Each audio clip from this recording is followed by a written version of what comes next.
into this movie, my expectations were like zero. First off, like David Harbour's character, I thought the whole idea of turning gamers into drivers was ridiculous. And then also, I intellectually knew that it happened because this is based on a true story. Well, we're going to talk about that. But I was like, I'd never heard of any of these drivers, and I was like, how good could they be? And then also, the trailers made it kind of seem like, who wants to watch someone play Gran Turismo for 2 hours? And I was like, not me. I don't want to watch someone else do something, and that's no fun for me. But also like David Harbour's character in the movie, by the end, I was a believer. I think this movie was so much fun. But before we dive into why I liked it so much, there are a couple of outside factors I really want to discuss. So first off, as some of you might recall, back in 2019, Universal flew a bunch of us YouTubers to a racetrack in LA. What a day that was! To react to the latest Hobbs and Shaw trailer while being driven through these hairpin turns in a race car, like a McLaren, and I forget what the other one was, but it was so fun. But as you might recall from that footage, the G-forces were no joke, and I was thrown around the inside of that race car, like a rag doll. So even I was aware that while Gran Turismo might be a great mental race car simulator, no way could it replicate the physical aspects of driving a race car, which I knew to be extreme. So that's also why I thought, this is silly. Then, as for, I just said this movie made me a believer, and some of you might already be taking issue with that in the comments down below, because a lot of this movie is not factually correct. So I believed it. And I feel a little cheated, to be honest with you. Like, I fell hook, line, and sinker for the narrative, the Hollywood narrative in this movie. I was like, what a beautiful story. And then I started to Google it. Well, I started to because one of you mentioned the controversy around this film, which we're going to discuss. But I started to Google the film, and as I kind of got into that, the Google rabbit hole, I was like, oh man, a lot of this stuff is, fudged, let's say. All right, so yes, Jann Mardenborough is a real guy. Is he even a real guy? He is. He's a real guy. But this movie is based on his experiences. It's not a true story. It's based on a true story because so many liberties have been taken. For instance, he never actually has won a race.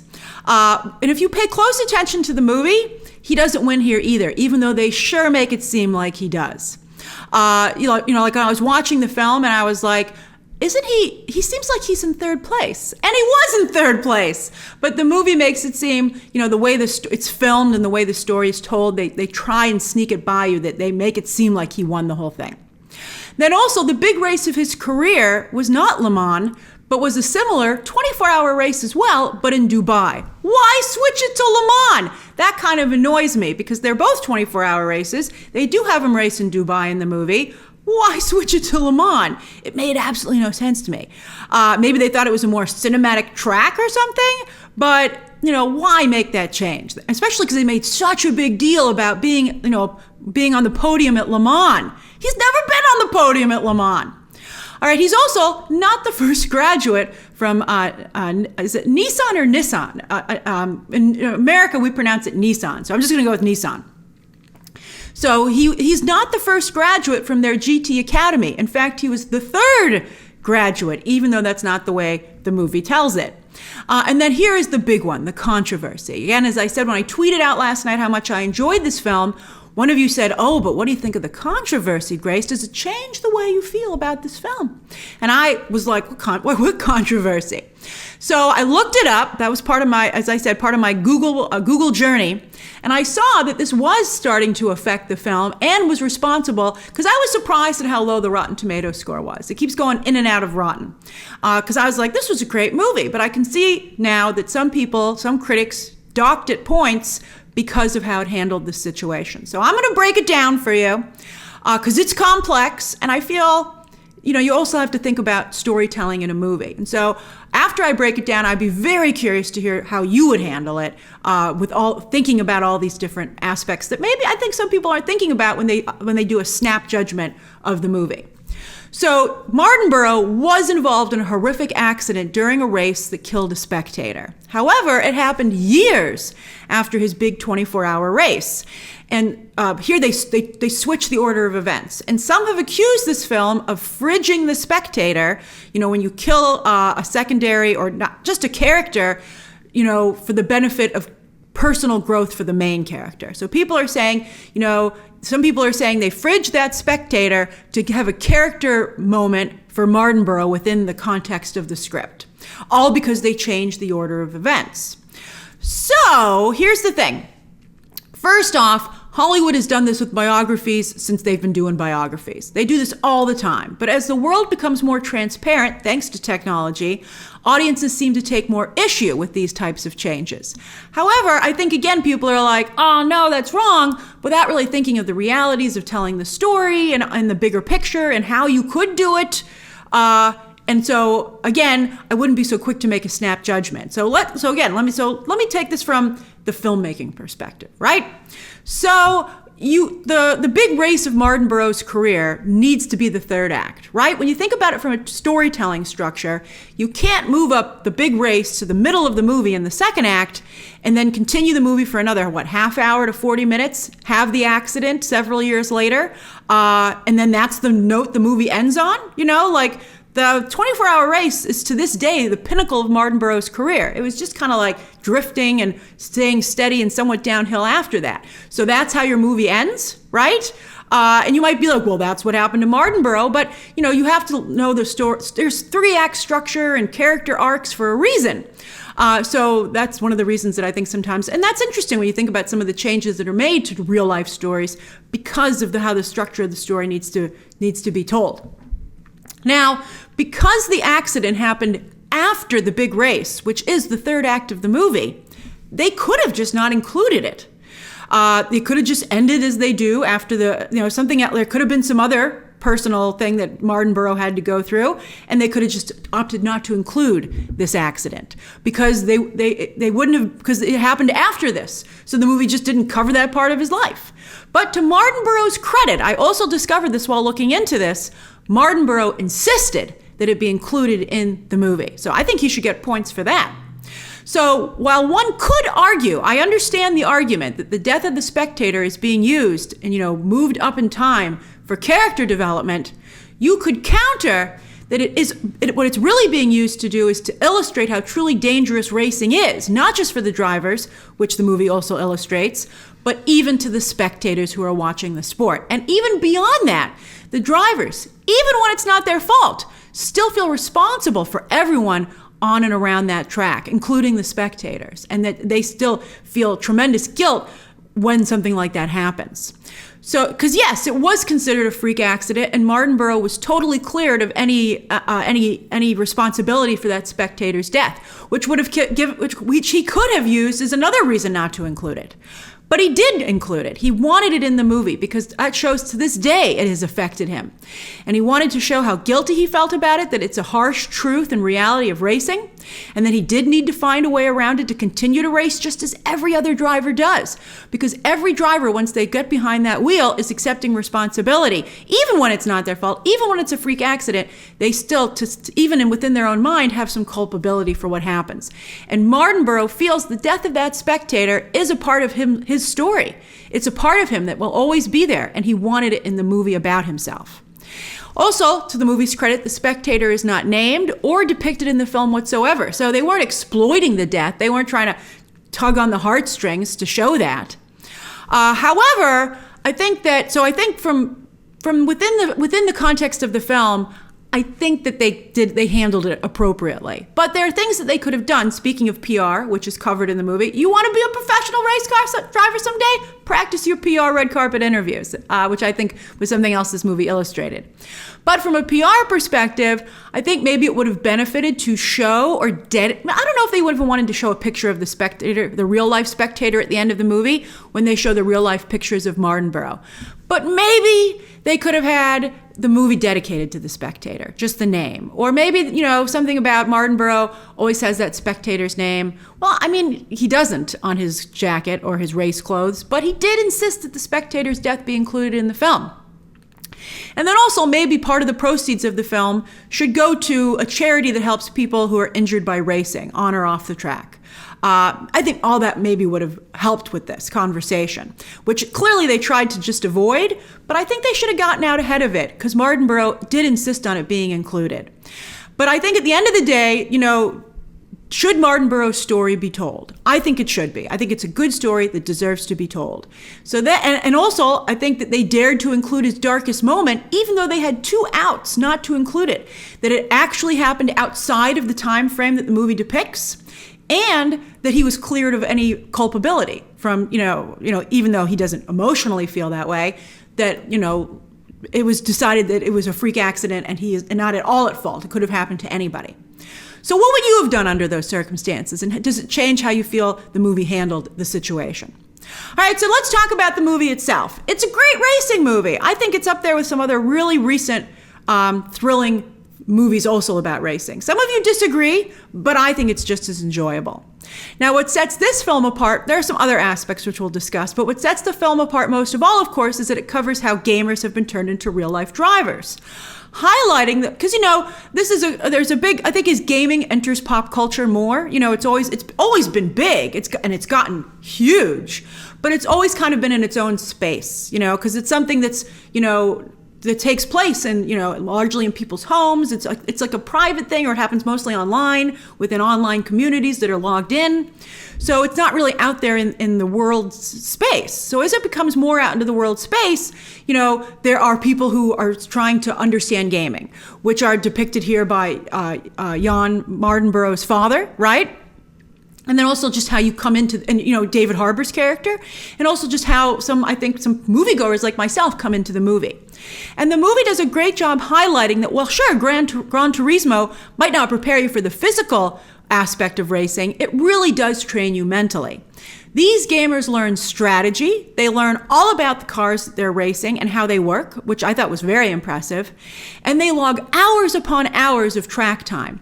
They learn the layouts of the most famous race car tracks across the globe. And because of the accuracy of the game, they truly learn them. It is a true simulation. And that not only do they have the experience of driving the track, but they're able to create their own strategies of how to best drive them. And there's genuine value in that. And I understand that now. And I thought that the movie did a wonderful job depicting that. It also highlights something that we've been just talking about this week in the entertainment industry, but obviously applies to multiple industries, including race car driving. And that's the incredibly small scope of who can actually get a foot in the door, which is often dictated by connections and wealth. This movie doesn't make it as clear as it should. It's there if you look for it, but Mardenborough finds himself going up against a rival driver who seems to have a bottomless pit of money at his disposal. But the person who's sponsoring him, it turns out, is his father. That to me is fascinating. So without GT Academy, someone from a working class background like Mardenborough would never be able to be a race car driver, right? Without GT Academy, despite being a better driver. So thankfully, there was GT Academy for a period of time. It's no longer active, unfortunately. But because I was looking into how some other drivers, because the race car field has become more diverse and changed up who's there. And I found out, so I was like, how did Lewis Hamilton, who I've definitely heard of, extremely successful driver, he got into racing. I wasn't sure if he maybe got in through connections and wealth, but it turns out that he got through in a similar program, and that's the McLaren Driver Development Program. If you see Gran Turismo, or you're a good Gran Turismo player, you might want to apply to the McLaren Driver Program, which is still active and has many famous graduates who have gotten to professional racing, including Lewis Hamilton. So that's fabulous. So the point is, there should be more programs like this in major industries all across the globe, all different kinds of industries, searching for raw talent that's clearly out there, who just need the opportunity to break through.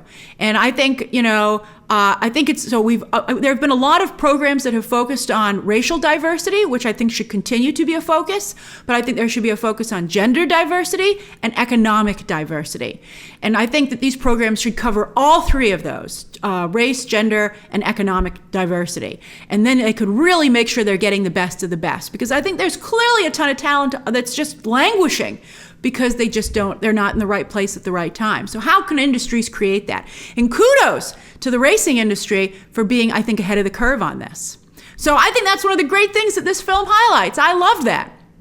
All right, so now just as a movie. At first, I wasn't sure about Neill Blomkamp's approach, right? It seemed a little too documentary-ish to me. And also the visuals were very stark and cold. I was like, ooh, I don't know how I feel about this. But as the movie progressed, the documentary aspect made me feel very much like I was actually there. So I was like, oh, that's kind of cool.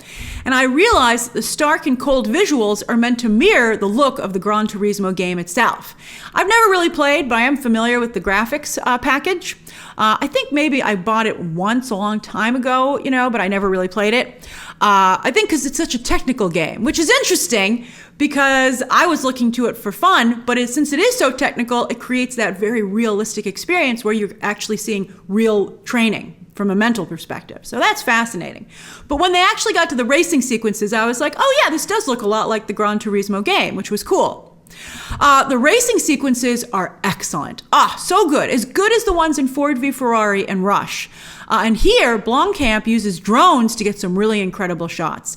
I don't like drone shots all the time, but I like using drone shots to kind of plus these action movies. And I think that directors are really, and cinematographers are really starting to get the hang of them. Also, Ford v Ferrari and Rush are both period pieces. And so what else sets Gran Turismo apart is that it highlights modern racing. So to see like the helicopter coverage, I mean, David Harbour didn't want to get in the helicopter, but I was like, that's really cool. And then also how modern race teams work. I really liked seeing that as well. The script is also solid despite all the liberties that are taken and brought to life by an excellent cast. But really, bottom line, Gran Turismo is a two-hander. Archie Madekwe, I think I'm pronouncing his name right. I looked up an interview where he said it himself, so I hope I'm getting it right. He said it very quickly. So I think it's Madekwe as Mardenborough, and then David Harbour as his coach trainer. It's funny, David Harbour was recently quoted saying he doesn't want to be his Stranger Things character for the rest of his life, Hopper. And I'm like, but that's who you're always playing. I mean, he's so Hopper here, but who doesn't love Hopper? And also, it's like the same thing with David Schwimmer from Friends. How'd you like not to be known at all, David Harbour? At least you're known for something. A lot of actors would really be so grateful to be in your position. But anyway, I'm not surprised that one of the screenwriters here worked on Creed 3 as well, because this is very similar to what we see in boxing movies of the relationship between athlete and coach, with that coach often a former athlete themselves, so they can talk about what never was and what could have been, and of course their own experiences. Madekwe and Harbour are full-blown charisma here, just so charismatic and a joy to watch. Such a great duo. Orlando Bloom also manages to make a cutthroat executive still seem semi-human at least, right? While Juan Hansu has some really touching moments as Mardenborough's father. He was great, who just doesn't understand his son or gaming. And that's Jerry Halliwell as Mardenborough's mother. You'd think a Spice Girl would have a bigger part. Oh, well. But also Daniel Pui, I believe. Daniel Pui has a small role as Mardenborough's brother, but I thought also managed to make a very strong impression. I thought he really popped on screen. Gran Turismo definitely has a lot of modern twists, but at its core, it's an old school Hollywood sports movie. And those have been around for so long because they work. And this one works. It's about an underdog who manages to shine. So if you enjoy that type of film, as many do because they keep making them, you will really enjoy Gran Turismo, as I did. I loved it. I had a great time watching it. I saw it at a Dolby theater. It had great sound, of course, and gorgeous visuals with the racing up there on this really big screen. But I gotta say, a lot of people come to the movies late these days because there's so many trailers, and then they come sometimes even later. I had a lot of people walk into my screening maybe 20 to 30 minutes into the film. This one guy came in. He had a lot of texts he apparently had to send. He apparently wasn't totally into the film when it started, and he turned the screen all the way down, but that doesn't do anything. So it took me out of the film several times, and I was like, when is he going to get off his phone? And then luckily he brought his own snacks and got into that after a while, so he stopped being on the phone, thank goodness. But until movie theaters get a handle on this kind of behavior, they're just gonna keep bleeding customers to the home viewing experience, because it detracted from what would have been an even better experience if that hadn't happened. I mean, it's like an Alamo Drafthouse is a cool theater chain, they don't have the big screens. They don't have the IMAXs and the Dolbys. But you shouldn't be able to come in once the movie has started, and they really got to find a way to take care of this phone situation. And, you shouldn't have to say anything yourself, especially because some of the horrible things that have happened. I mean, it's horrible. It's horrific. I don't know if you've seen some of the recent headlines. Don't tell someone how to behave in a theater. I would say go get an usher, but, I don't think the usher wants to do anything either. And so there should be security, but they don't really want to do anything either. So, I don't know. It's crazy. I left my water bottle in the theater and I had to run back in and get it. And the ticket taker didn't even stop me, It was crazy. All right, so come on, theaters, get your act together, right? It should be a safe, wonderful space. All right, so that's my review of Gran Turismo. There are a few fan screenings over the next couple of weeks or so check your local theater to see if there is one. But now, because of the strike, it has been pushed to the end of August and will open wide on August 25th. And I really enjoyed it. All right, so that's my review of Gran Turismo. Share your thoughts down below, subscribe today, and of course, as always, you can check out some more videos right now.